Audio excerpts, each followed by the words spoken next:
After fans and critics finally agreed that Dynasty Warriors 6 wasn't quite up to par, Koei went back to the drawing board yet again. They decided they needed to go back to basics. Everything that was being said about the last release was being considered. They completely revamped the entire system and brought back a lot of the previous gameplay mechanics as well as expanding on them. Koei took this seriously and wanted to give Dynasty Warriors a true breath of fresh air. Not only did they want to increase the scope of the gameplay, they wanted a more incredible story. This game brought in new players. This was the start of Dynasty Warriors' entrance into bigger fame and higher critical score. Though the critics still disliked the game and probably didn't even play it, the fans loved this entry into the series and revitalized the idea of the franchise. But where does this take us? Well, here comes the first Pro. We are back, baby! Back to the beautiful combo system of yore. The 4-6 attack combos are back with a vengeance. They feel more creative and personal to each weapon.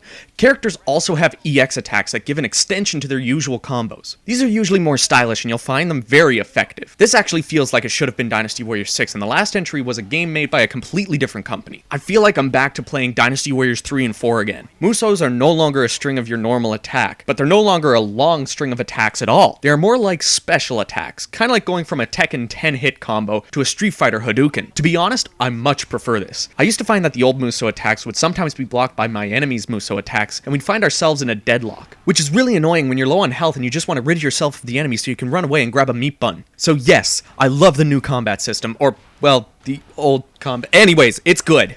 Con! One of the funnest things about playing Dynasty Warriors games is going back and playing through stages with characters who wouldn't have been in the stage while playing story. This would usually be done through free mode. When I've completed story mode however many times I need to unlock everything from it, I'd usually go straight to free mode for the rest of my grinding. I'd play through random stages with random characters to get them strong enough to unlock the secret weapons. In Dynasty Warriors 7, you no longer have free mode. You can only replay story missions with the characters that are from those stages. In fact, you can't even play 2-player in story mode. What we now have is called Conquest mode, and it is shit. Let me explain. Most stages in Conquest mode feel majorly incomplete or empty. There might only be a couple of officers and some troops. I do want to clarify that you can play character-specific stages that are almost a continuation of the story mode, but they don't have the same feeling as the story mode. They just feel like emotionless stages. They have no build-up like most of the story stages. And probably the worst thing about Conquest mode is that the secret weapons are in there. If you can even call them secret weapons. You can unlock everything in this game, get every trophy or achievement, and max out all of your character's stats by playing on the easiest difficulty. The secret weapons are just in a stage where you have to kill the famous officer at the end. That's it. There's no challenge in this game, and thanks to Conquest mode, there's no real reason to replay this game. Pro. Hey, another time where I have to mention multiple improvements as a single pro. These are all minor things, but added together create enough information for just one pro. Now, where do I start? How about where most people would start with this game? The story mode. Though I previously mentioned the lack of free mode as well as the conquest mode as a con, the story mode in this game is the best to date. Thanks to cutscenes and fluid, seamless connection between the cutscenes and actual gameplay, we are treated to the most grounded Warriors experience. You begin to understand each character even more thanks to their development. Though the stages are character specific, you feel like you're learning more about that character by playing as them.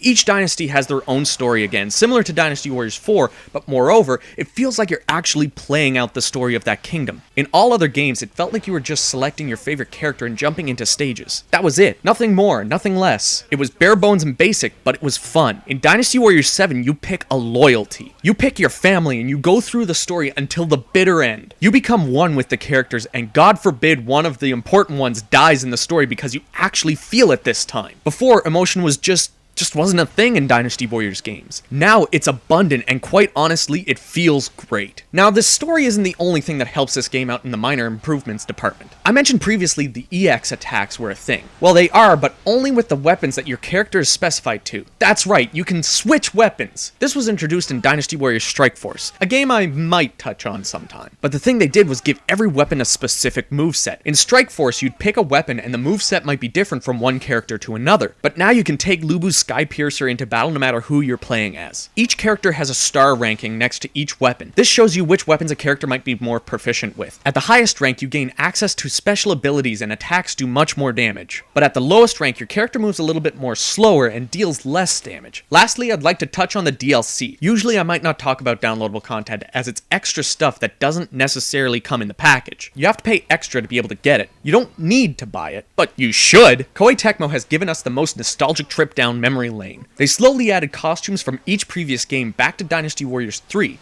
I imagine Dynasty Warriors 2 wasn't included because the costumes between 2 and 3 are extremely close to each other. That being said, they didn't forget about Dynasty Warriors 2. They also released new stages. Well, old stages, that is. All the stages from Dynasty Warriors 2 are available as DLC and come with the original officer layout, as well as additional scenarios new to Dynasty Warriors 7. This is awesome, especially to run into one of those old stages with the old costumes.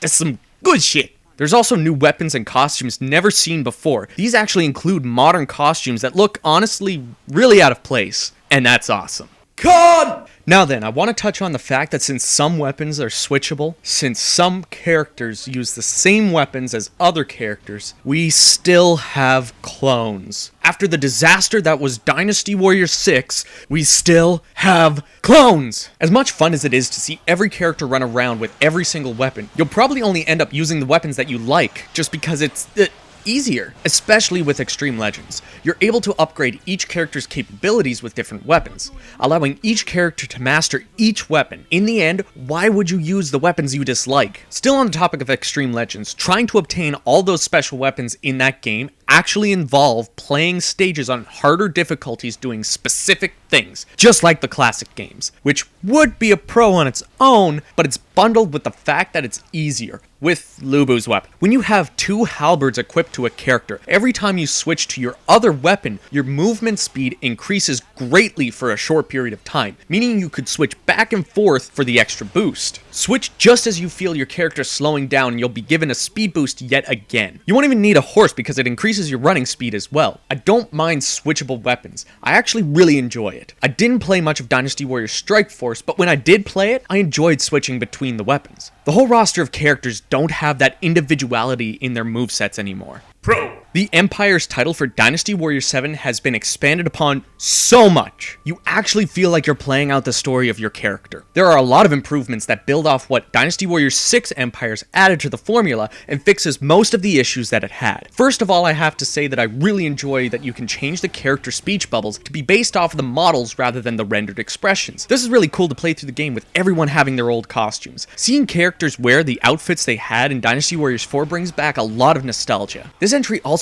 adds a lot of new features that previous Empires games did not have. First off, the strategy cards add a lot of, well, strategy. You can activate these events at any time. They can be a flood if the battlefield allows for it, changing what kind of base an allied base is, or even summoning allied units to your location. They've also added a new character. To drive the fact that this expansion is much more tactical, they've added a new strategist to the roster. Welcome Shu Shu to the party. Shu Shu Shu Shu Shu Shu Shu Shoo shoo, shoo shoo, shoo, shoo.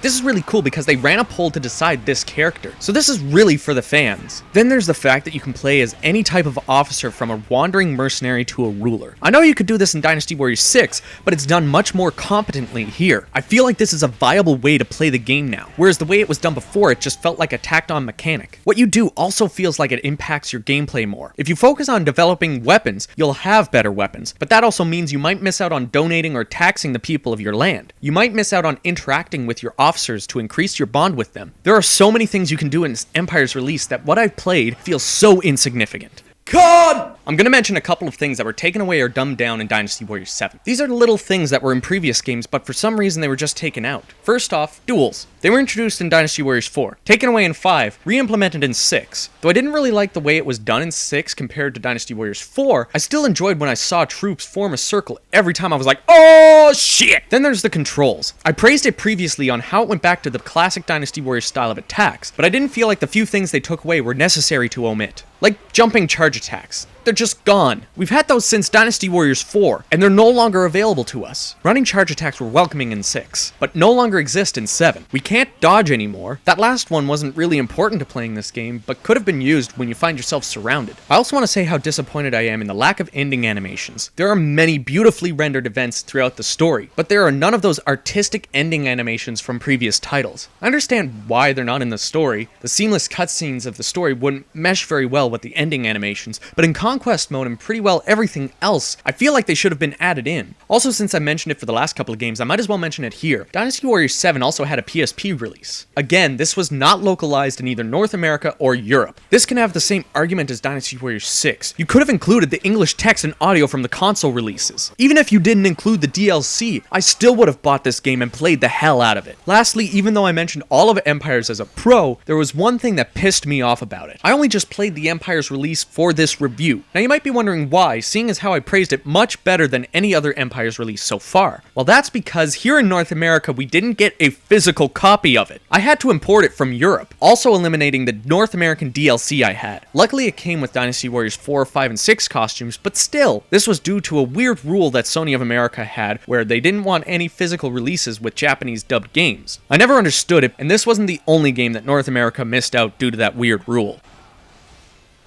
In the end, Dynasty Warriors 7 feels like a love letter to the rest of the franchise, establishing new character designs, weapons, and battle mechanics, but also showing us that Koei still thinks about the good old days. The story is so well executed that even if you're not a Warriors fan, you should still enjoy playing through this mode. Sadly, the absence of two-player co-op in the story mode and the lack of free mode makes this game feel like it needs more. Even with the Extreme Legends expansion, I felt like there wasn't enough modes and levels to keep me from getting bored when it came time to grind out the titles and people's stats. The fact that in North America we didn't get a physical copy of the Empires or a release on the PSP overseas at all is very disappointing. So with all that in mind, I give Dynasty Warriors 7 as well as all of its expansions 8.5 out of 10. This goes right back to being one of the better Dynasty Warriors releases. Never did I feel like playing a previous title instead of this one. This reestablishes the franchise as one of my favorite of all time, and I can't help but look forward to the next one. Hey, thanks for watching, I hope you liked it. What do you think of Dynasty Warriors 7? If you'd like to support what I do here, click my animated face to subscribe, or you can click this link to be taken to my Patreon. And don't forget to keep an eye out tomorrow for yet another review.